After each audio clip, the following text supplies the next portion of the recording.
So I just want to clarify something that we spoke about yesterday regarding the different kinds of Torah. I don't want it to sound like, there's different Torahs or anything like that.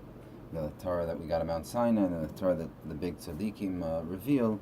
It's basically they're revealing a higher level of light that's hidden from within the Torah, the pnimiyut, the secrets of the Torah.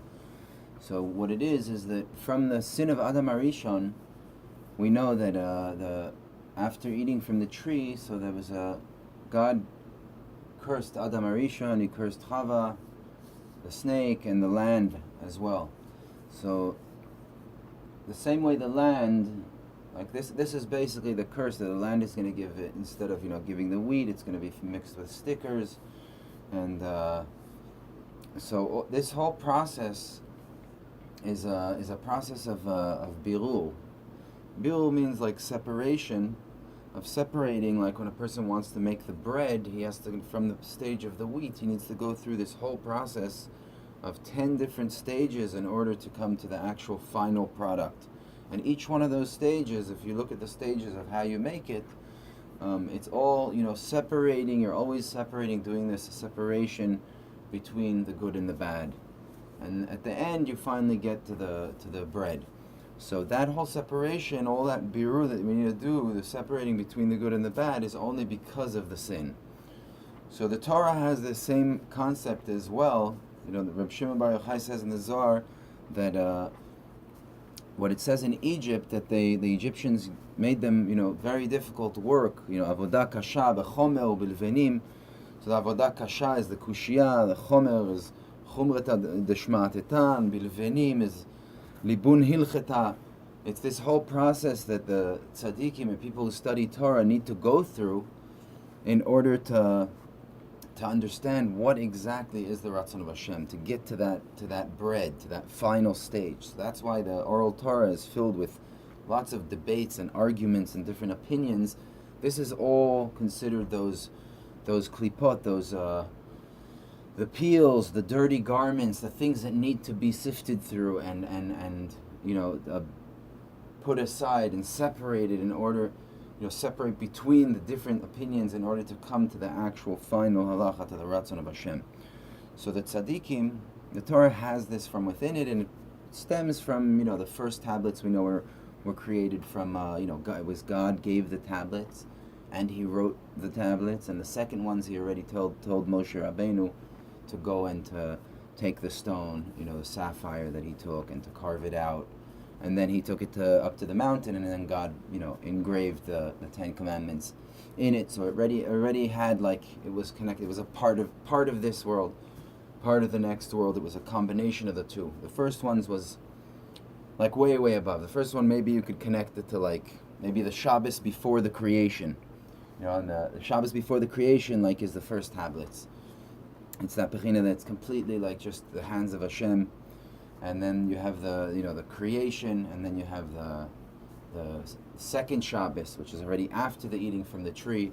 That's the second tablets. So that's already the one that's the Shabbos that we need, that little taste of the next world that we need in order to get through Shabbos' tshuva, to do tshuva and to get through this world, having that one day a week where we just could connect again.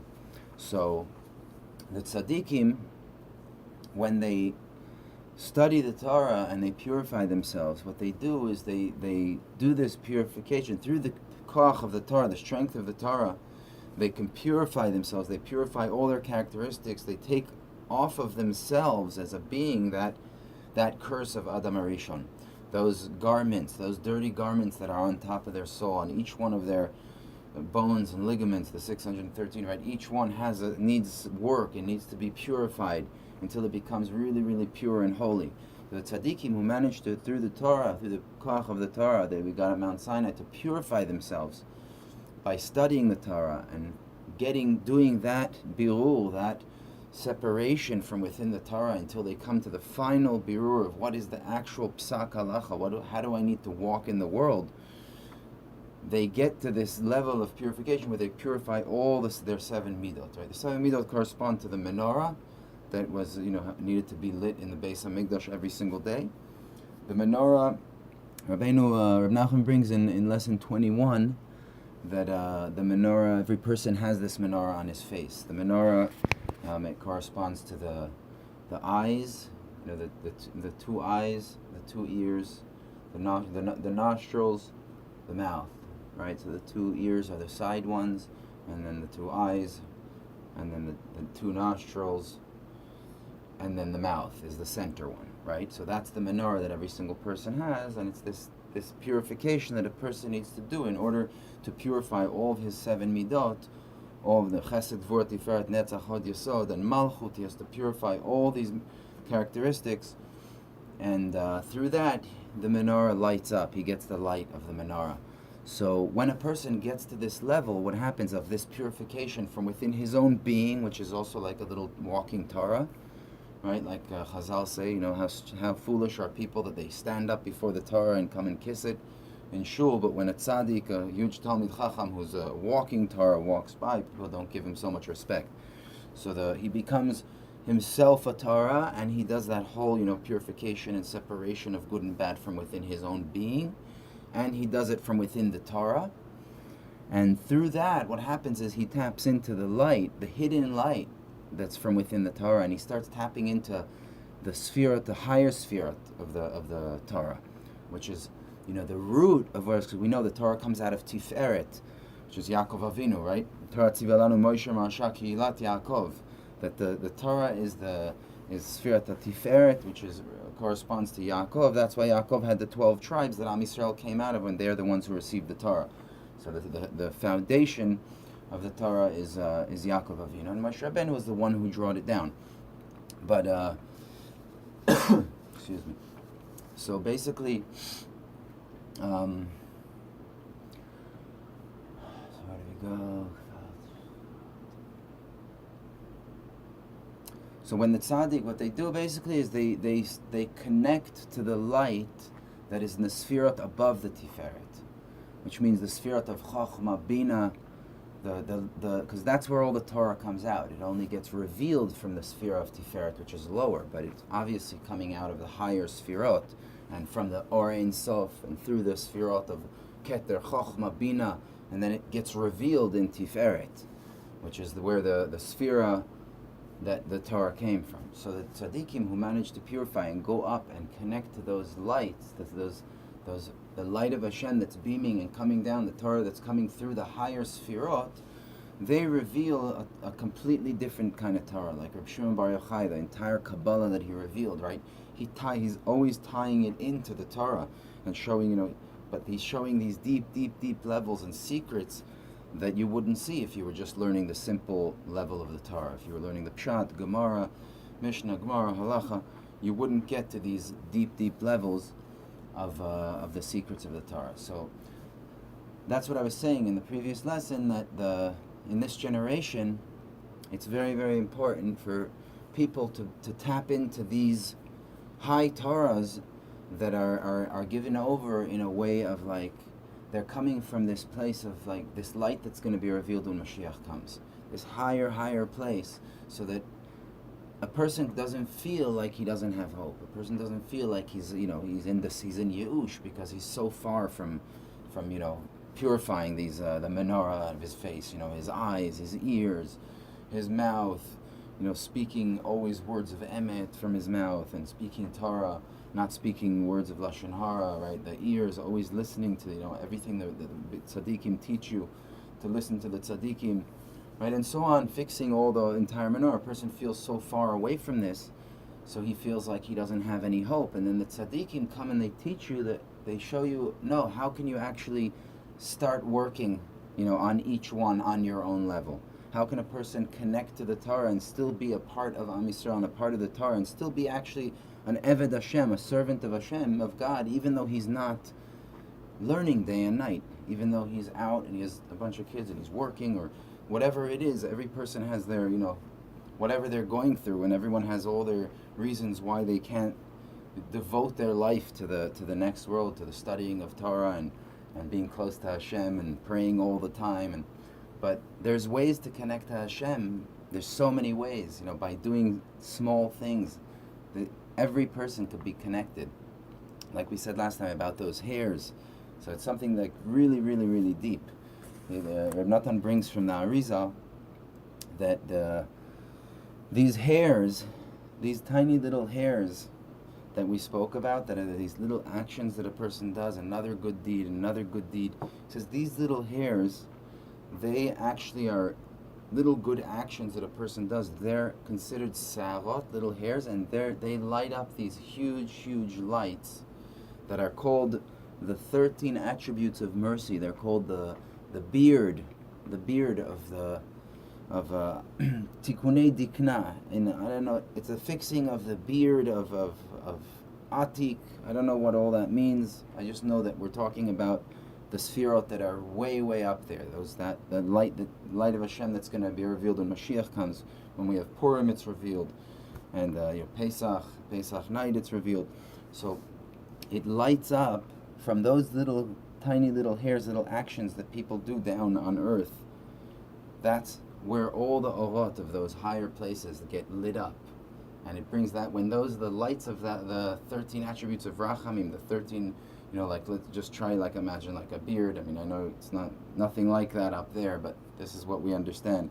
So like a beard with like hair, long beard, and each one of the little things that a person does, a little action a person does in this world, it lights up those hairs, and that it lights up those 13 attributes of Rachamim, that entire Zakan, which draws down into the world this kindness, and everything, all the sins get wiped out. That's why also Yom Kippur, there was the string of wool, that string of wool, when it turned white, what all the sins were wiped out. Am Yisrael, it was like everybody that was in the Beis HaMikdash would be looking at it, and they would see when the Kohen Gadol would do his work inside, it would suddenly turn into like white. If it turned red, it was a bad sign. If it turned white, it means all the sins. So that little string of wool also corresponds to that. It's also the secret of tzitzit. The tzitzit that we wear is the same idea. The light of the tzitzit that we get when we put on tzitzit comes from that same place, from that same level of rachamim, of mercy. So basically, that's what I meant when I the two different Torahs. So the Torah that's being given over in this generation by most in most yeshivas and stuff like that, it's the Torah that everybody's sitting and going through that birur and trying to do the birur between the good and the bad and come to the final halacha. What is the ratzon of Hashem in whatever it is?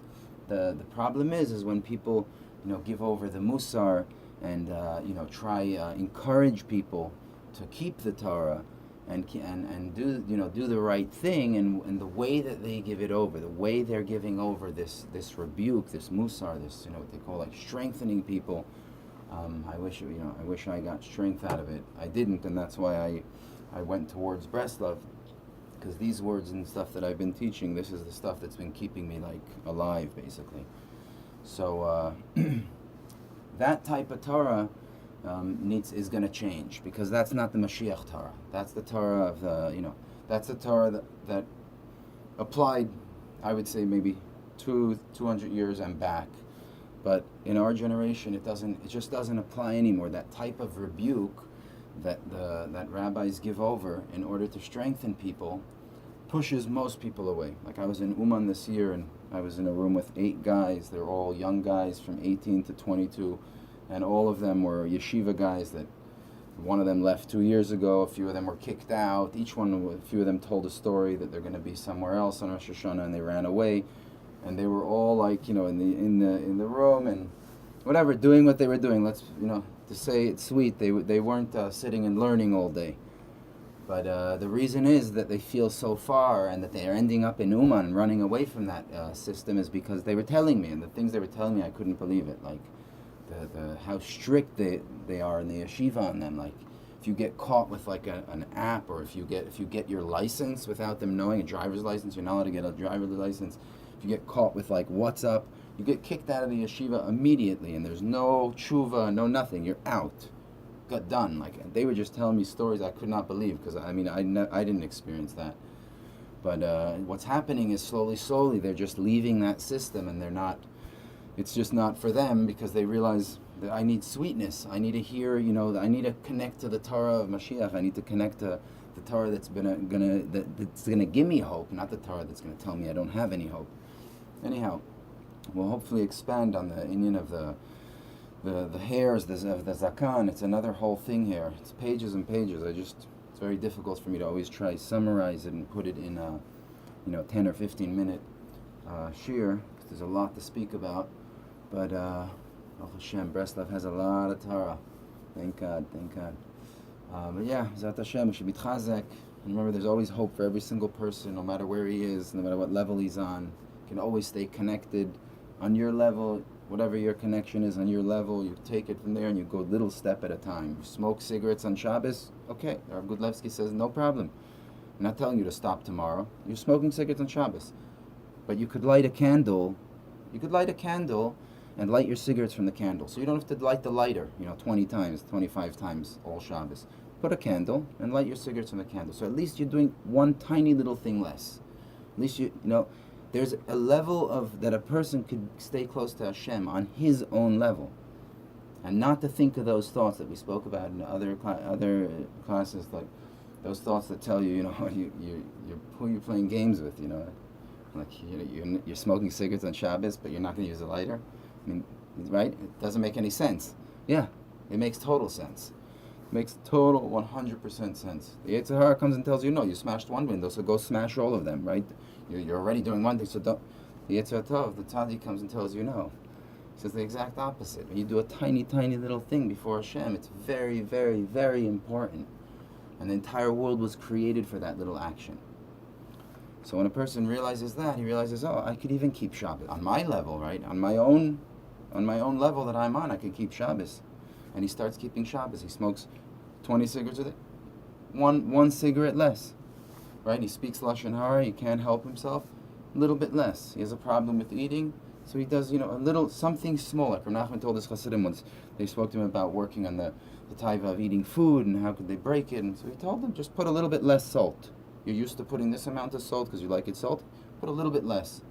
So you could actually work. You could purify your eyes. You could purify your ears, your mouth, your speech, everything, but on your own level. When you think you need to become the Baba Sali, become like completely clean and in all your characteristics and in everything, you need to overcome all your averas and things you're going through that you can't overcome. You need to do it.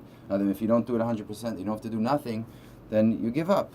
And that's why Rabbeinu talks so much about not falling into the despair, into Yush, because as humans we fall into Yush because we feel like or everything or nothing. But it's no.